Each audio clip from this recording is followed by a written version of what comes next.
ശ്രീനാരായണ ഗുരു പറഞ്ഞ ഒരു 2 വരി എൻ്റെ ഉള്ളിലേക്ക് കയറി വരികയാണ്.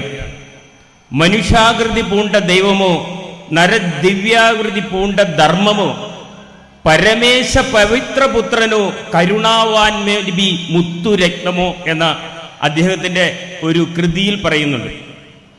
പറഞ്ഞു വരുന്ന ഇതാണ്, നമ്മളുടെ കയ്യിലേക്ക് നമ്മളുടെ മക്കളെ തന്നപ്പോഴ് ഉണ്ണി യേശുവായിട്ടും ഉണ്ണികൃഷ്ണനായിട്ടും മുത്തു നബിയുമായിട്ട് നമ്മളുടെ കയ്യിലേക്ക് തന്ന മക്കളെ നമ്മൾ വളർത്തി നമ്മളെ ഇഷ്ടത്തിന് വളർത്തിയപ്പോൾ ആ മക്കൾ ഏതെല്ലാം രീതിയിലേക്ക് ഇന്നത്തെ നമ്മുടെ സമൂഹത്തിൽ കാണുന്നു.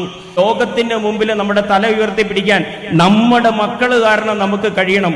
ഒരു പോലീസ് സ്റ്റേഷനിലോ ഒരു കോടതിയിലോ ഒരു സമുദായ നേതാവിന്റെ മുമ്പിലോ ഒരു രാഷ്ട്രീയക്കാരന്റെ മുമ്പിലോ നമ്മുടെ മക്കളുടെ കാലിൽ കെട്ടിപ്പിടിച്ച് കരയുന്ന ഭാഗ്യമില്ലാത്ത മക്കളായി വളരരുത്. ആ മക്കളുടെ പേരില് നമ്മളുടെ തലകൾ ഉയർന്നു നിൽക്കണം.